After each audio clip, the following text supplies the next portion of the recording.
मला फक्त होतं की समाधान जरा जमेल तेवढं लांब ठेवतो, कारण समाधानाने प्रगती थांबते. की आपण you stop struggling for the betterment. 2-3 गोष्टींची काळजी घेतो करताना, की आपल्याला हा विषय वेगळा वाटतोय का, मी हे स्वतः जाऊन प्रेक्षक म्हणून नाटक बघीन का, आणि are we contributing towards theatre, are we doing something new.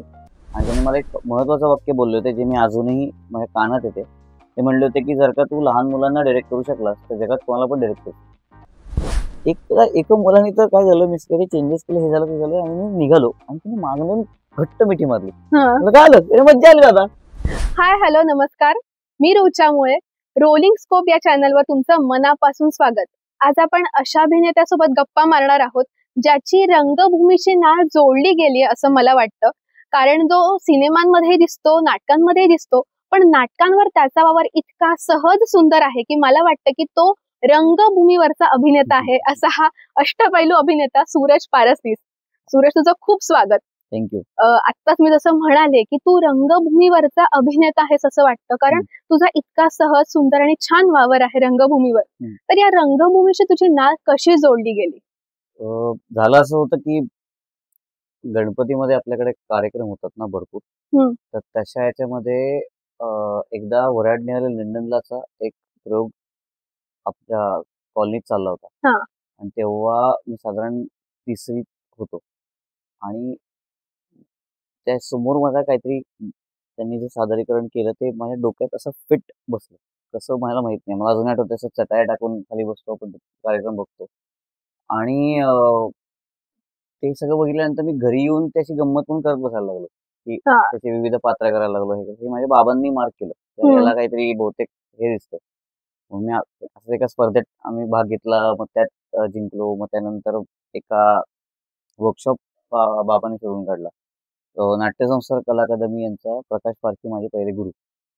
तर त्यांच्या इथे मला आईबाबांनी त्या शिबिराला पाठवलं, आणि मग त्या निमित्ताने जे सुरू झालं, मला इतकं मी त्यात रमलो की वर्कशॉप संपल्यानंतर भरतच्या बाहेर मी रडलो होतो की संपला, अजून पाहिजे अजून पाहिजे. मग मी त्यानंतर कन्सिस्टंटली दर मे महिन्याच्या सुट्टीमध्ये प्रत्येक वेळेला तो जाऊन वर्कशॉप करायचो टिल माय 9th. मी जवळपास 4थी त्यानंतर मी प्रत्येक वेळेला त्यांच्याकडे तेच शिकायला, तेच शिकायला. पण मला अजून आठवतं की प्रत्येक वेळेला नवीन नाटक असायचं, आणि त्याबरोबर नवीन प्रोसेस व्हायची, आणि त्याच्यात जे शिकायला मिळायचं ते फारच इंटरेस्टिंग असायचं. मग सरांनी पण खूप हेरलं. पारखी सर तशा ते फार पटापट त्यांना कळतं कोण कसे त्यांची नजर पारखी होती. तर मग त्यांनी तसं हे केल्यानंतर मला ते बाकी नाटकांमध्ये पण घ्यायला लागले, जे चालू त्या संस्थेचे नाटक होते त्यात मग मी भाग घेतला. राज्यनाट्य झालं, बालनाट्य झालं, असं होत होत होत होत जे सुरू झालं.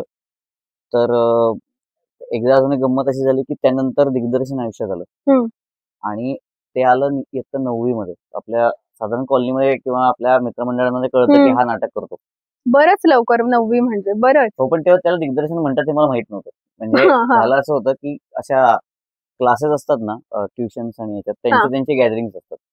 तर त्या गॅदरिंगच्या मध्ये माझे काही मित्र होते. तर ते मित्र म्हणायला आमच्या कॉलनीत एक आहे तो नाटक करतो.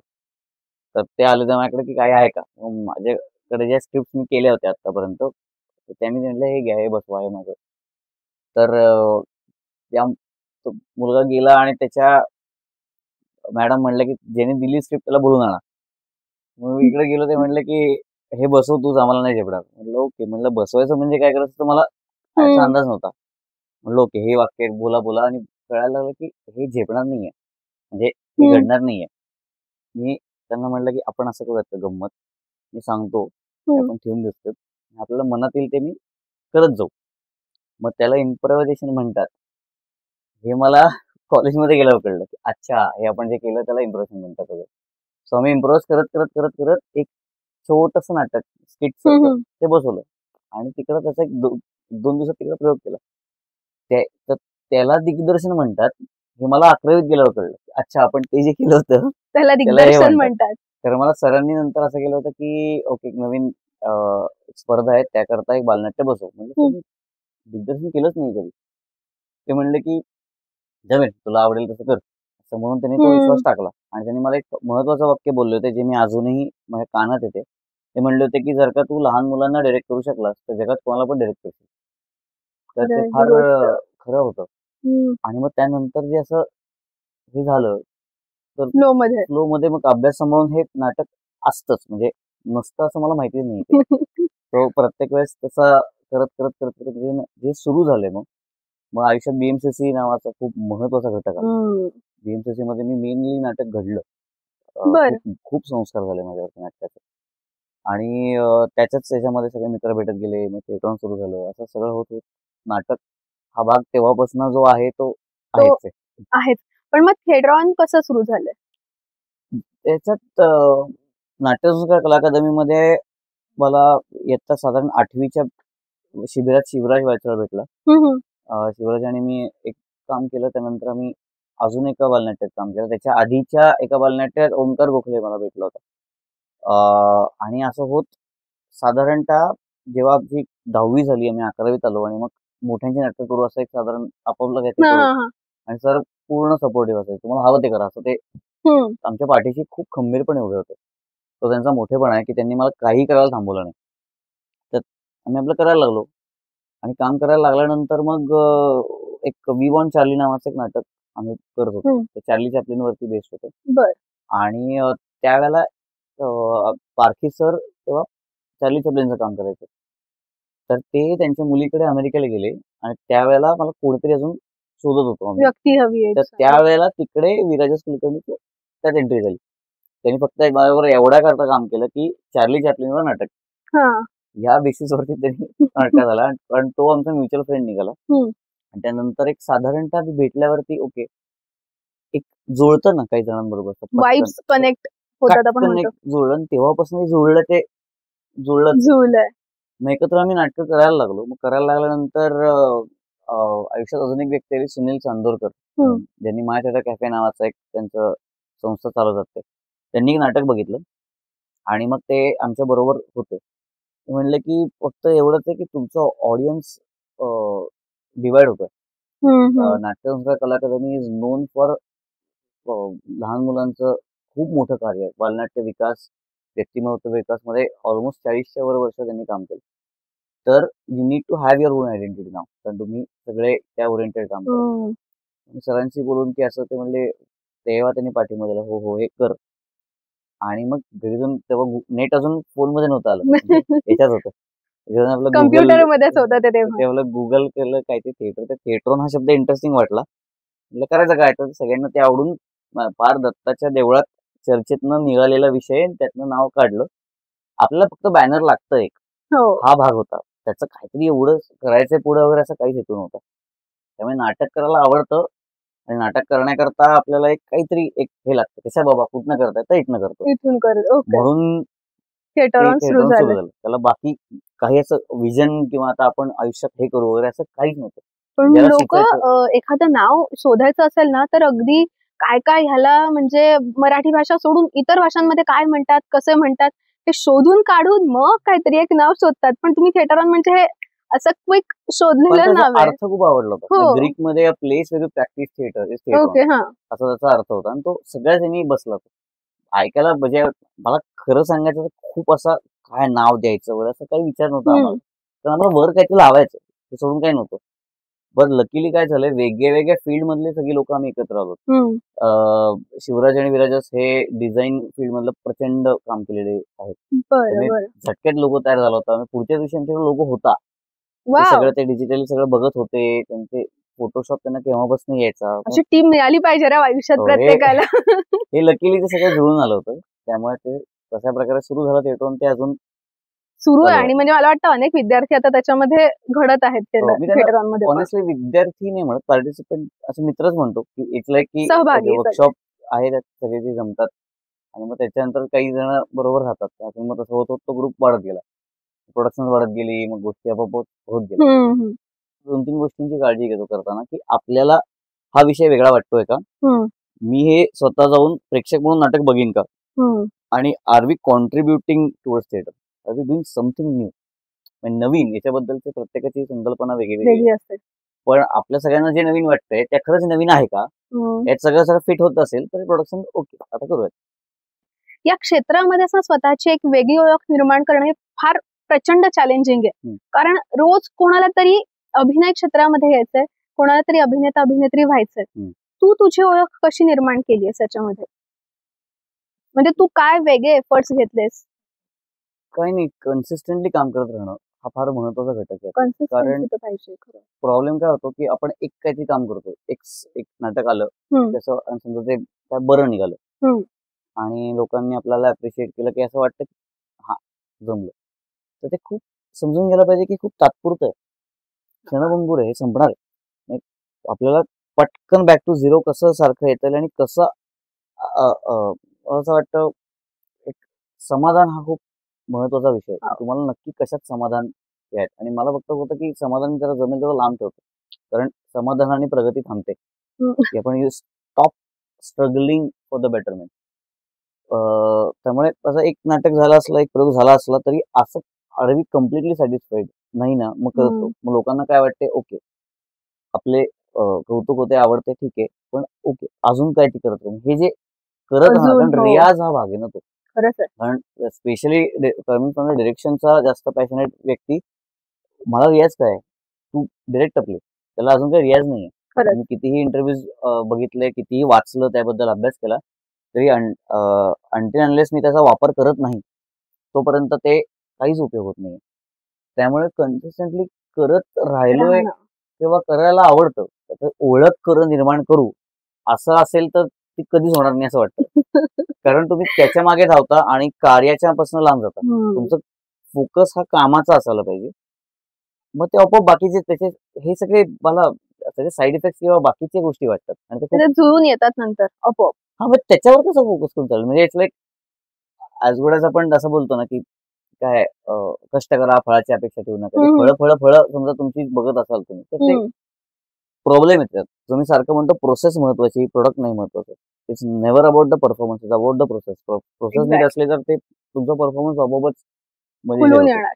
खरंच प्रत्येक अभिनेता प्रत्येक भूमिका करताना, जरी आज तीच केली नाटकासाठी किंवा उद्याही तीच करणार आहोत, 100 प्रयोग होतात, हजारो प्रयोग होतात, तरी किती रोज नव्याने स्वतःला शोधत जातो, किती स्वतःला उलगडत जातो. आणि हीच खरी अभिनेत्याची म्हणा किंवा एखाद्या अभिनयाची ती मजा आहे त्याच्यामध्ये, जे काही आहे. त्यामध्ये असं एक वाक्य आहे की actor should keep his innocence in his pocket, असं फार महत्वाचं आहे की आपल्याला ओके हे म्हणतो मी सगळे संपतात, झटक्यात संपतात. पडदा उघडतो, काहीतरी ग्रेट क्रिएट होतं, तो लोक घेऊन जातात, बंद झाल्यावर आपलं संपलं असतो, आपलं काही नाहीये, चला पुढे नेक्स्ट. हे जोपर्यंत आपण याच्यात राहत नाही, किती मजा येते काम प्रयोग करताना. आता तू मिकी बघितलेस किंवा करताना दंगा होत असतो. दंगा म्हणजे कमाल दंगा आहे. मिकी म्हणजे मला मनापासून आवडलेलं नाटक आहे. तुम्ही त्याच्यात अजून त्यातला मी कुठलाही प्रोजेक्ट करताना बेसिक एक बघतो, त्याचा माझा एक्साइट पॉईंट काय, टू डू इट.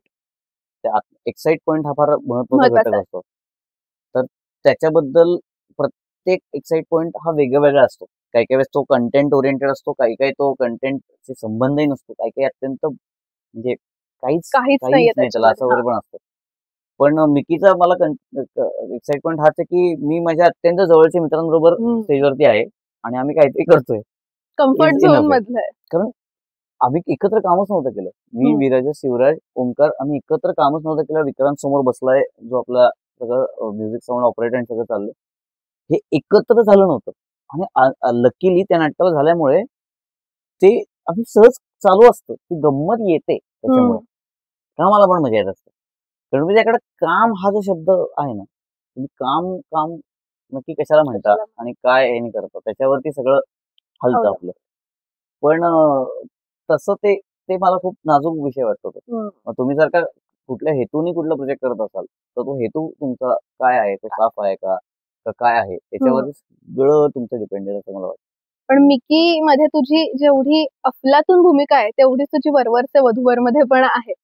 तर वरवरचे वधूवर मध्ये म्हणजे तो सूत्रधार कमाल आहे यार, तो म्हणजे जान आणतो अशा पद्धतीचा आहे. तर मला दोन्ही नाटकं बघितलीत, पण वरवरचे वधूवर मधलं काहीतरी जर करून दाखवायचं असेल तर तू काही दाखवू शकतोस का, त्याची सुरुवात म्हणा किंवा असं काहीही?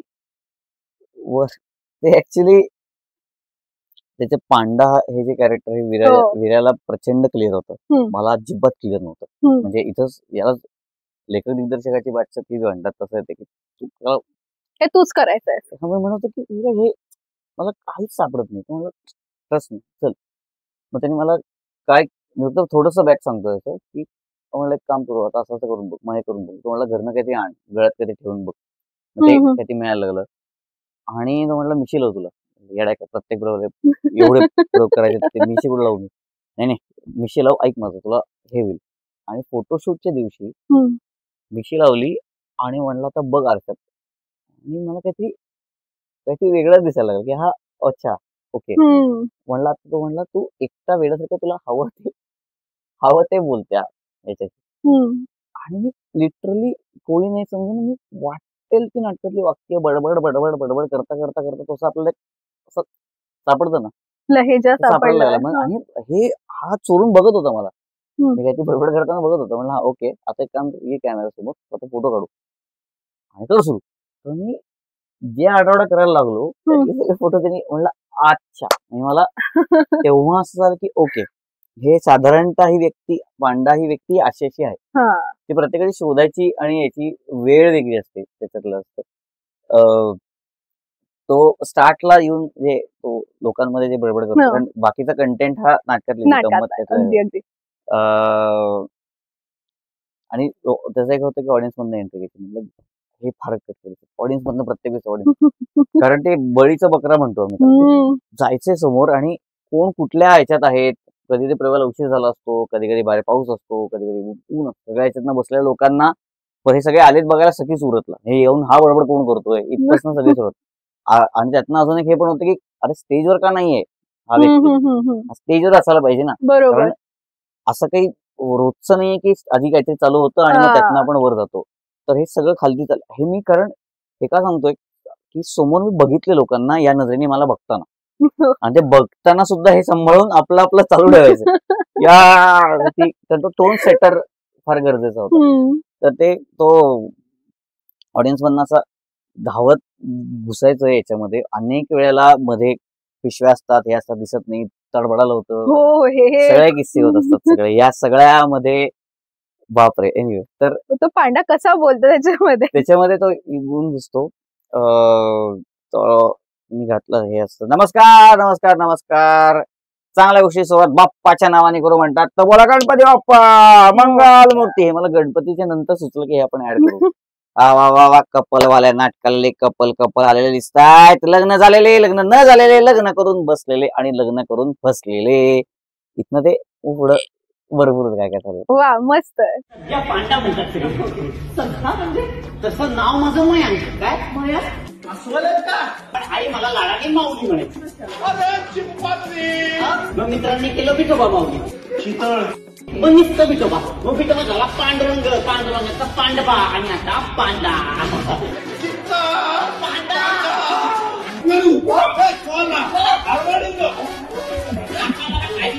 तर ते प्रत्येक त्या पॉइंटला त्यांची रिॲक्शन जशी असते त्याच्यावरती मग मला पुढचं ठरवायला लागतं. म्हणजे करताना की अच्छा इथे जर का हा रिस्पॉन्स येतोय तर मला पुढे किती बिल्ड करायला पाहिजे. कारण तो एकदा तापलेलं हे असलं की मग पुढचं नाटक तुम्हाला अजून बघायला मजा येते, कसं येतं. पण खरंच नाटकही तसंच आहे, बघायला मजा येते अशा या सगळ्या गोष्टीत. कारण जेव्हा आम्ही बघायला गेलो, अचानक जेव्हा ऑडियन्स मधून एंट्री होते ना, एकतर हे असं होतं की कुठून होत्या, शोधायला लागतात सगळे. आणि अशी सुरुवात बघितल्यावर अरे अशी सुरुवात आहे, वा क्या बात आहे, असं होतं. म्हणजे एक प्रेक्षक म्हणून मला ते फार आवडलं, फार अपील झाली ही गोष्ट. हे सगळं एक अभिनेता म्हणून झालं, but at the same time तू दिग्दर्शक सुद्धा आहेस. दिग्दर्शक असं म्हणताना तू कुठल्या गोष्टी आहेत जे डूज अँड डोंट्स तू फॉलो करतोस? डूज मध्ये पहिले या गोष्टी येतात की मला तो कंटेंट, ती कन्सेप्ट, ती गोष्ट, अल्टिमेटली नाटक असो, सिनेमा असो, आपण एक गोष्ट सादर करत असतो, गोष्ट सांगत असतो. ती मला गोष्ट सांगावीशी वाटते का, हा मला पहिला हे असतो की एम आय एक्सायटेड इनफ की मला हे सांगावं असं वाटतंय हा विषय. ते झाल्यानंतर जसं मी मगाशी एक्साइटमेंट बद्दल म्हणलो की हे सांगावीशी वाटते, तर मला ती का सांगावीशी वाटते या दोन प्रश्नांची उत्तर जोपर्यंत माझ्याकडे नसतात तोपर्यंत मला ते प्रोजेक्टचा हेच नाही मिळत, सुरू करायचा फोर्स नाही मिळत. त्यामुळे हे एकदा सुरू झाल्यानंतर मग माझी टीम काय आहे, कारण ultimately it's a team effort. नाटक किंवा सिनेमाच्या क्षेत्रामध्ये एकट्याला काहीच व्हॅल्यू नाही. मग तुम्ही किती मोठे असाल, म्हणजे किती ग्रेट साहित्य लिहिलेला व्यक्ती समोर असला तरी त्याचा काहीच उपयोग नाही जोपर्यंत तुम्हाला त्याचं काहीतरी करायचं आहे, त्यात एक दिग्दर्शक लागेल, एक हे लागेल, हे सगळं मोठं प्रकरण. सो त्याबद्दल मग कन्सर्न असतो की मग काय टीम कशी आहे, काय मोटिव्हनी आपण हे नाटक करतोय, काय प्रोजेक्ट प्लॅन आहे, अशा सगळ्या काही गोष्टींचा विचार हा आधी खूप प्रकर्षाने केला जातो. त्याचबरोबर मग ऐकायला विचित्र वाटेल पण प्रत्येक संहिता मला त्याची प्रोसेस सांगते की मला या प्रोसेसने बसव.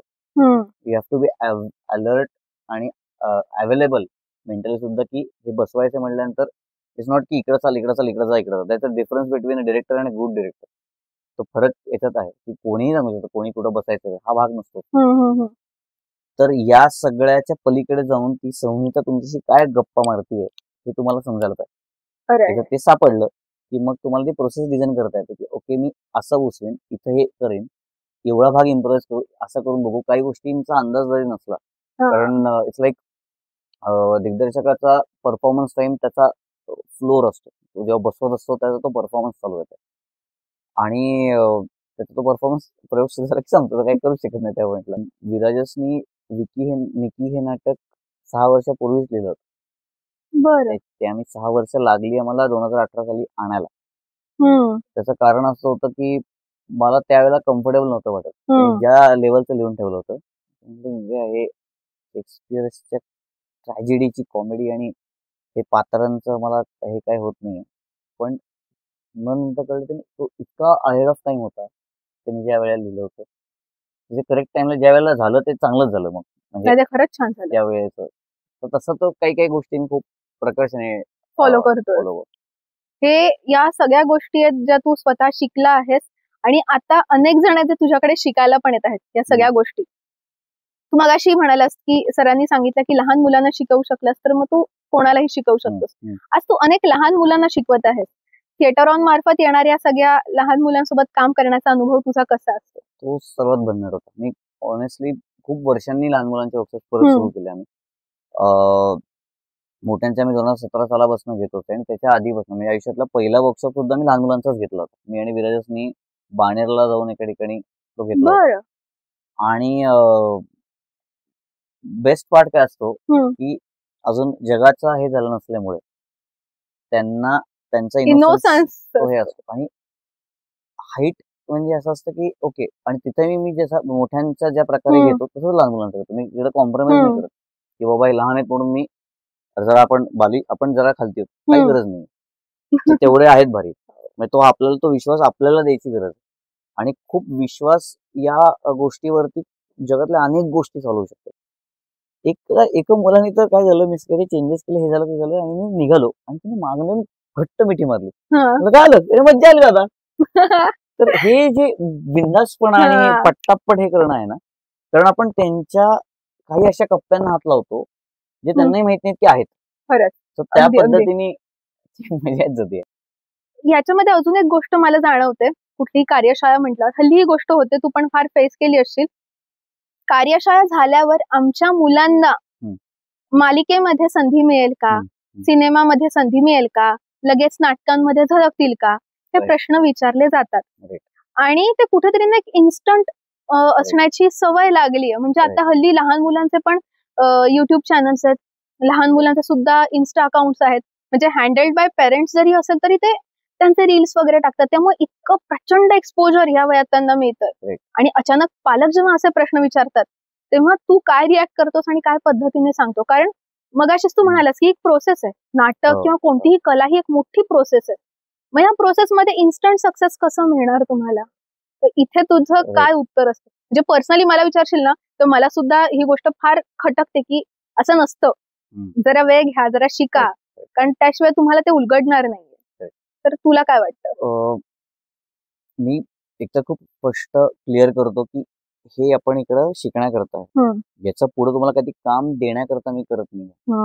त्याचं एकदम बेसलाईन आणि क्लॅरिटी. आणि हे जर पटत नसेल तर इट्स ओके की तुम्ही वेगळीकडे जा. मला मी त्याबद्दल हे नाही की नाही मग आमिष दाखवून इकडे घेऊ तिकडे घेऊ हे मला पटत नाही. मला पर्सनली विचारलं तर दुसरं झालंय काय दोष असं देण्यापेक्षा तुम्ही सिस्टीम आता सध्या आपण ज्या ह्याच्यात आता आहोत वावरतोय, जेव्हा आपण लहान होतो त्यावेळेला हा फोन फॅक्टर नव्हता. खरंच नव्हता. मोबाईल फॅक्टर माझ्या समोर हळूहळू येत गेला. फार उशीर आला. म्हणजे त्यामुळे काय व्हायचं की आपल्याला ह्याची काहीच हे नव्हती, ह्याची सवयच नव्हती. हळूहळू हळूहळू होत होत होत होत हे फास्ट होत गेलं आपलं लाईफ आपोआपच. चाक चाक चाक चाक असं वेग वाढला, आपोआपच वाढला तो. कनेक्टिव्हिटी सिम्पल झाली वगैरे वगैरे. ही त्याच्याबरोबर याच्यावर बऱ्याच गोष्टी यायला लागल्या. याच्यावर जेव्हा गोष्टी वाढायला लागल्या त्यावेळेला इकडे पोस्ट करताना कोणीच कोणाचं दुःख पोस्ट नाही करत, कोणाचं फेलियर पोस्ट नाही करत. सगळे पोस्ट करताना काय करतात की हे किती भारी, हा इकडे चमकला, तो तिकडे झाला वगैरे वगैरे वगैरे. यांनी एक प्रकारची माणसामधली इन्सिक्युरिटी सुद्धा वाढायला लागली.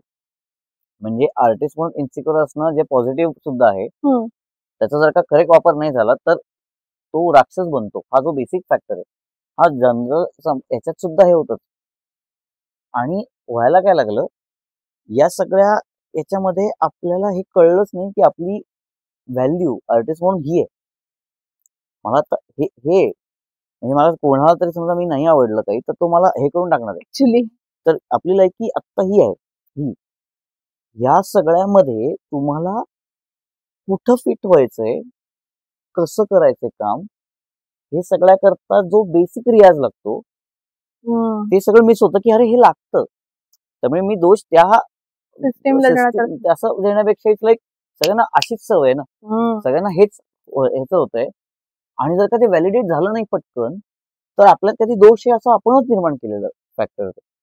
म्हणून हे जे सगळे येऊन पटकन पुढं काय असेल हे असेल, डेफिनेटली आम्ही सुद्धा काही करत असतो तर मी पहिलं माझ्या ओळखीच्या आणि ज्यांनी वर्कशॉप केले ज्यांची ओळख आहे माझी और बाकी कोणती नाटकं बघितले मी ज्यांच्यात त्याचं काम बघितलं, हे काम आवडलंय, यांनाच आपण आपोआपच करतो. दिस इज द वे कास्टिंग घडतं. बट असं नाही होऊ शकत की तुम्हाला काम देण्याकरता मी शिकवतो, असं नाही होऊ शकत. It's a very big difference. म्हणजे जसं फॉर एक्झाम्पल एक प्रोजेक्ट आपण XYZ करतोय ज्यात मुलं आहेतच आणि मग आपण त्याकरता भेटलो तर ते काम त्यातनं येणं हा त्याचा मोटिव्हच तो आहे. वर्कशॉपचा motive to train yourself. तुम्ही त्यातनं हे व्हा म्हणजे जेव्हा पुढे तुम्ही काहीतरी काम कराल, काहीतरी जिकडे हे येईल तुम्ही तयार असाल. इतकं. त्यामुळे हे सगळे फॅक्टर्स ही सगळी लोक मिस करतात आणि त्यांना पटकन, कारण काय होतं, कौतुक नावाचा एक विचित्र प्राणी आहे की तो अरे भारी, हे किती गोड, अरे किती चांगलं, असं वाटतं की छान चाललंय, ओके बरं वाटतं की आपल्याला लाईफ ओके, छान छान छान छान छान. आणि गंमत त्याची ही आहे की जेव्हा तो रिस्पॉन्स असा येत नाही, असं वाटतं की कधी गणलं आता कधी कळलं याच्यात कसंही काहीही व्हायला लागलं. म्हणजे गंमत अशी, समजा तुम्हाला तुझा एक फोटो दाखवला, बघ चांगला ना फोटो, ओके चांगला आहे फोटो, तू टाकलाच याच्यावरती समजा आणि त्याला समजा चुकून लाईक्स नाही आले तर वाईट आहे फोटो. टाकायच्या आधी बरा होता, फक्त हे आलं नाही त्याच्यामुळे असे अनेक फॅक्टर्स आपल्यावरती खूप काम करत असतात. त्याचं रूपांतर कुठेतरी या प्रश्नांमध्ये होतं. Coming back to the main point की मी स्पष्ट सांगतो, इथं नाही मिळणार तुम्ही. आणि मग मला ते नेहमी वाटतं सोयीनं आलेलं काम सोयीनं निघूनही जातं. खरंच, अगदी अगदी पटाक सटाक काही नसतं त्याच्यामध्ये. आत्ता आहे उद्या नाही. बरं त्यातनं हा विचार करा की किती कलाकार निर्माण होत आहेत, किती मीडियम्स मधनं काय काय काय काय येते. OTTने तर म्हणजे क्रांतीच झाली सगळी. त्याच्या आधी बरोबर मालिका, किती नक्की चॅनल आहेत, किती चॅनलवरती किती मालिका आहेत, किती मालिकांमध्ये किती पात्र काम करतात. म्हणून त्यानंतर आणि इतकं काम आजूबाजूला चाललंय की कोण कुठला कंटेंट कन्झ्युम करते आपल्याला माहिती नाही. या सगळ्यामध्ये जर का तुमची स्वतःवरच पकड नसली तर तुम्ही कुठं जायचंय हेच कळत नाही. त्यामुळे हा वर्कशॉपचा फायदा काय होतो की तुम्हाला ऍटलीस्ट स्वतःला ओळखायचा एक हे मिळतो, स्वतःवरती पकडायला लागते. अशा अनेक गोष्टी होतात. मार्ग कळतो असं एक म्हणता येईल. त्याच्यामध्ये मार्ग अंदाज येतो. मला अजून काही कळलाय असाचा भाग नाही, पण अंदाज नक्की येतो. हे सगळं काम करत असताना ना कुठेतरी आपल्याला एक स्ट्रेस येतो. आपण म्हणतो प्रत्येक वेळी फिजिकली फिट असणं फार महत्वाचं आहे, पण मेंटली फिट असणं सुद्धा तेवढंच महत्वाचं आहे. एक भूमिका करताना दुसऱ्या भूमिकेमध्ये जाणं, दुसरी करताना परत तिसऱ्यामध्ये जाणं, आणि हे सगळं आपल्या डोक्यात असताना स्वतःला मेंटली फिट ठेवणं ते प्रचंड महत्वाचं आहे, कारण त्यावरच आपलं सगळं आयुष्य अवलंबून आहे. तर हे मेंटली फिट तू स्वतःला कसं ठेवतोस एवढं काम करत असताना? मी आई बाबांशी गप्पा मारतो. भाऊ, माझे भाऊचे, माझी बायको, माझे अत्यंत जवळचे सगळे मित्र, या सगळ्यांशी मी खूप गप्पा हे विषय सोडूनच्या मारतो, ज्यांनी मी डायरेक्ट इथं असतो. आणि त्यांनी होतं काय, की आई बरोबरच्या साधं तिने काय केलंय दिवसभर तिने काय केलं, बाबा जनरल विचारतात काय बाबा कसं आहे. It helps a lot. एकदम फॅमिली खूप मॅटर करते, जवळचे आपले मित्र खूप मॅटर करतात, जे या क्षेत्रातले नाही आहेत ते सुद्धा मित्र सर्वात जास्त मॅटर करतात. कारण ते फक्त कौतुक करत नाहीत आपलं, ते बाकीच्यावरती पण बोल रियालिटीवर पण, हा बाकीचे ठीक आहे, हे कसं आहे ते कसं आहे. पण आपण आपल्या अशा जगात असतो की इकडं असं एक बूम बूम असं ग्लुमी ग्लुमी चाललं असतं. बट या पॉइंटला मग असं होतं की नाही, मग थोडा वेळ आपण काहीच नाही केलंय चालतं, मग मी काहीतरी बघतो, काहीतरी वेगळंच जुनं काहीतरी बघितलं तरी, जुने आपलं कुठलं तरी स्क्रिप्ट असेल ते होतं काय की त्या ह्याच्यामध्ये रिलॅक्स व्हायला मदत पण होते मला, जरी मी त्या क्षेत्रातलं काही करत असेल तरी. बट त्याच्याबरोबर कंटिन्युअस असं चालू असतं ना की आता झाला पुढं काय त्याला हे नाही होत. अनफॉर्च्युनेटली खूप ब्रेक्स नाही आवडत मला घ्यायला, घेतले गेले नाही आहेत. गोवाला आपण जाऊन फिरायला जाऊ वगैरे असं सुद्धा ते खूप उशीर आला आयुष्यात माझ्या. आणि सवय लहानपणापासून हे होती ना की अभ्यास संपला की नाटक संपलं की अभ्यास, किंवा हेच नॉनस्टॉप चालू असल्यामुळे खरं सांगायचं, अजून स्पष्ट सांगायचं तर मी असं आयुष्यात आता एकही काम करत नाहीये जे मला आवडत नाही. सगळं आवडीचंच काम करतोय मी. असं नाही की कोणीतरी मला लादलंय ते. मग ते माझं वर्कशॉप कंडक्ट करणं असेल, किंवा नाटकात काम करणं, नाटक बसवणं त्याची प्रोसेस असेल. हा, नाटकाच्या मॅनेजमेंट ही मला अत्यंत आवडती गोष्ट आहे. म्हणजे त्याची जी बाकी सगळं करावं लागतं ते पण अनफॉर्च्युनेटली पार्ट ऑफ नाटक आहे. त्यामुळे तो भाग असेल, किंवा माझं सी रिलेटेडची कन्सल्टेशन असेल, किंवा त्याचा अभ्यास असेल, ह्या सगळ्या गोष्टी कुठल्याच नाही आहेत ज्या मला आवडत नाहीत, किंवा मला कोणीतरी सांगितले म्हणून मी करतोय असं काहीच नाही. त्यामुळे खूप कमी वेळा असं होतं की हे अरे गमलो असं नाही होत. कारण माइंड कंपार्टमेंटलायझेशन हा भाग लहानपणापासून आला नशिबाने, म्हणून एकातनं दुसरं तिसरं हे होतं. कधी कधी जेव्हा असं बर्नआउट, म्हणजे खूप पुढे झालं बाबा, खूप काम झालं असं खूप जेव्हा होतं, तेव्हा जमेल तेवढं आपल्या लोकांबरोबर राहणं आणि झोपणं. या गप्पांमध्येच तशी मी आता कनेक्ट झाले. खरं तर सूरज, खूप मजा आली, खूप छान वाटलं. अनेक विषयांबद्दल आज आपण बोललो, आणि मला असं वाटतं की या विषयांचा नक्कीच प्रेक्षकांना सुद्धा फायदा होईल, यातून नवीन गोष्टी त्यांना कळतील. आणि मुख्यत्वे तू फार वेळ दिलास आज गप्पांसाठी, त्यामुळे तुझे अगदी मनापासून खूप खूप आभार. आणि सगळ्या प्रेक्षकांनाही मी सांगेन की थिएटर ऑनचे वर्कशॉप जेव्हा असतील त्याचे पुढचे अपडेट सुद्धा मी डिस्क्रिप्शन मध्ये टाकते. ऍट द सेम टाइम आमचं चॅनल सुद्धा तुम्ही लाईक, सबस्क्राईब आणि शेअर करायला अजिबात विसरू नका. धन्यवाद.